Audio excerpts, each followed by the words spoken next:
Alright, so cut a long story short, if I don't know how to say something, I'm not going to say anything instead of mislead or misrepresent a product.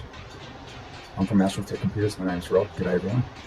We are beginning a new series. There's a bit of dismay and definitely disparity providing the information that I receive from video. We're going to call them video bloggers and content creators on YouTube currently. That's my agenda today and my purpose to definitely give you concise, direct information from my own personal experience. And the dismay I'm feeling from them, particularly in reference to advice that's given pertaining to varying things that are PC tech related. They generally seem to cater towards enthusiast markets, these people that we're going to start looking at in this series.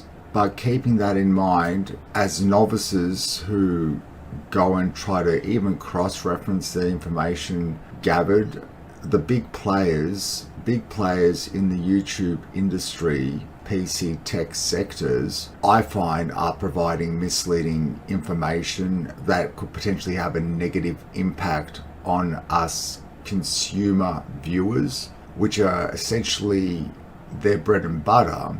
But at the same time, the information that isn't completely transparent is being provided, sugarcoats their agendas at hand, and as a result is inaccurate regarding the accuracy which is perceived to be interpreted to be true from them. So what I'm essentially saying is I'm bringing into question the integrity of the industry on the whole, and there is a video that leads to this and leads to this series, which is there any integrity left in the IT industry?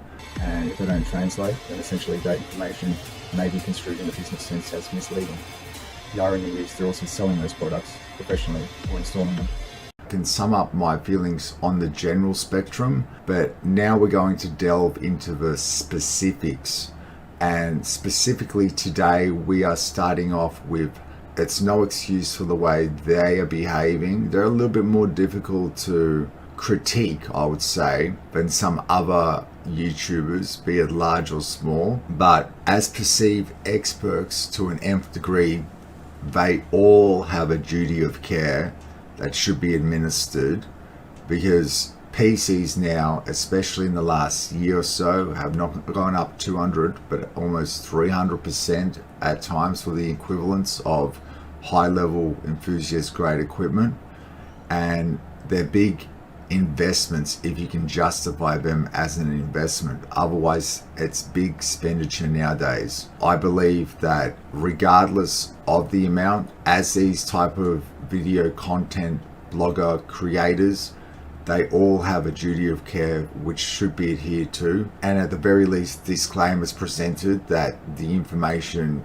may be borderline on the fictional basis of things. Over 100,000 views, and this is the type of thing that dismays me. People are loving this sort of content, but the problem is the people hitting the like buttons seem to not realize that I've experienced this myself in the past. If it's inaccurate information that's being provided, it should really be disliked heavily, and the comments will feed the popularity of the video through the YouTube algorithm. But this is where we have to start committing to a change, people, because we have to stand up and acknowledge that regardless of production value, it's inexcusable the information that you're presenting. On the other hand, my production value is probably below par, but everything I make from this I reinvest back into it, so I'm sure within time it'll increase.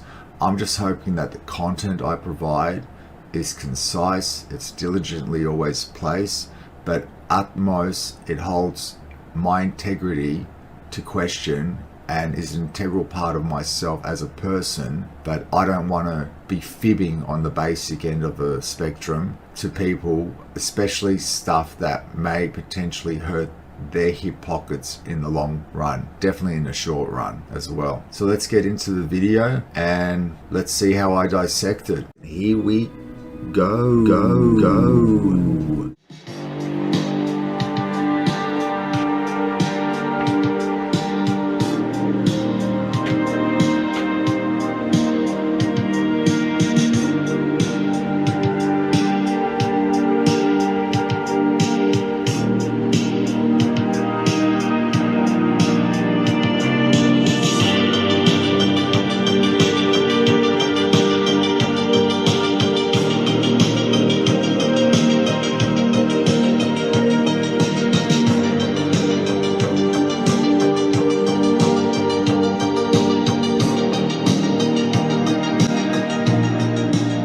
What's up, y'all?